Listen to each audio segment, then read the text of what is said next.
Investigations are underway into the fire that claimed the lives of 5 people at Olievenhoutbosch informal settlement in Pretoria this morning. Police and Tshwane Emergency Services officials are currently on the scene. The cause of the fire is not yet known at this stage. For more on the story, we cross to SABC News reporter Nonhlanhla Njingila. Nonhlanhla, thank you so much for your time. What can you tell us about this fire, about how it started and what is currently happening? It is a good evening to you and our viewers at home. When we got here at the scene, the Tshwane Emergency Service told us that the fire started around 5 a.m. in the morning. That's when they received the call. So far, they don't have any results as to what really caused the fire, but it's still under investigations.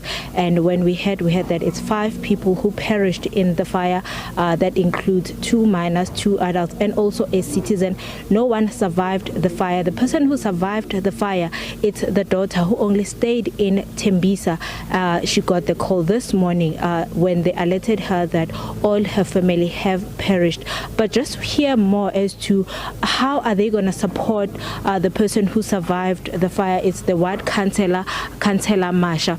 Well, thank you, sir, for joining us. Can you please tell us as to what is it that you're doing as a ward councillor to support the person who survived the fire? Thank you very much, and good afternoon to yourselves and the viewers at home. Just to say that we're indeed devastated by what we have discovered here this morning, that we lost 5 family members in this incident. Such incidents seems now to become a norm in our area, particularly due to the lack of housing that our people have in this area. I think there's a call upon us as government to actually do more, to actually ensure that the housing crisis in Olievenhoutbosch is dealt with.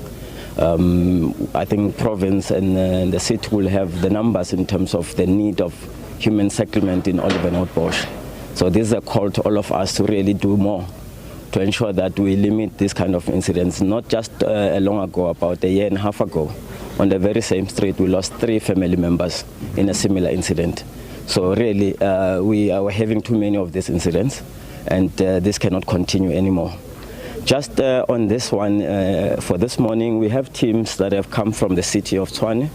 The EMS, as we will have mentioned, that they're here to investigate what the cause of fire was, and so that the family can get a closure in that regard. We also have brought in the team from social development. We've got our social workers here, just to do the assessment and also to speak to the family member who's a survivor, just to see how the city can intervene in terms of psychosocial support and other support that we normally give as the city. The assessment has to be completed first, a report ought to be generated, and once that report has been generated, then that's how we'll then determine the support that the city will provide.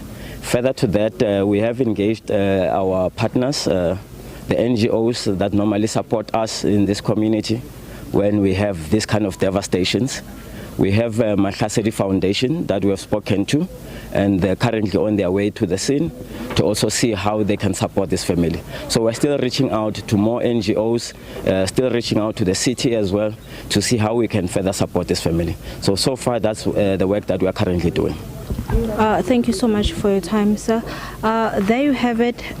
They are trying everything in their power to do so that they can support the family who have survived the fire.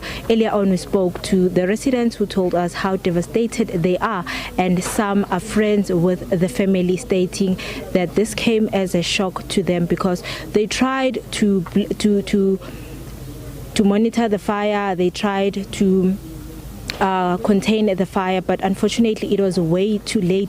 They couldn't do that up until the fire brigades got here, and that's when everything cleared up. But just to hear more, I have a friend of one of the family member who perished in this incident, who's going to tell us how she knew the person who perished in this incident. Mama, besacela ukuthi nisitshele ukuthi beniwazi njani lo mndeni? Mina bengichashe nabo kule jarat leli lisemuva ngapha. Bengihlala naye ejaradeni. Nizizwa njani ngale sehlakalo senzeke namhlanje? Izami ibhlungu kakhulu ngoba umama kaMthabi bengumuntu olungile. Ngelinanga bekathi ngimkhaphe emithingini, ngelinanga ngathi usaba ukuthi uzohamba ebusuku athi ngimkhaphe e-community center se-meeting ne-ANC ethi ngimkhaphe. Ube umuntu o-right kakhulu olungile engananto eziningi azilungela ahlala nje ongumuntu nje oyisebenzelayo ehlalela labantwana bakhe. Uzizwe njani mabakutshela ngale? Ngizubuhlungu kakhulu ngizubuhlungu ikho ngila ngishiftila ngisahlala ngisuke absa ngeenyawo ngezala ngathi ngize la ngizofika emntaneni wakhe ngoba inhliziyo yami ibuhlungu kakhulu ngidabuke kakhulu kubuhlungu kimi. Mabangifonela bathi izuzobona umngane wakho ukuthi yini emehlele ngizubuhlungu kakhulu. Ngizwisa ubuhlungu lento. Okay, Siyabong. There you have it. That was one of the family friends of the victims who did not survive the fire, saying that she's here to support the daughter of one of the elders who did not survive, saying that she's willing to offer support to the daughter and show her support, and she came all the way from where she is staying just to see as to how is the daughter surviving. But just to see as to what's happened, we're going to keep on monitoring the situation and see what unfolds, as the ward councillor says that there are some NGOs that are coming through and some of the members from the city of Tshwane that are coming through. For now, it's going to be back to you in studio. Thank you so much. She's out in Olievenhoutbosch. Thank you for that update indeed.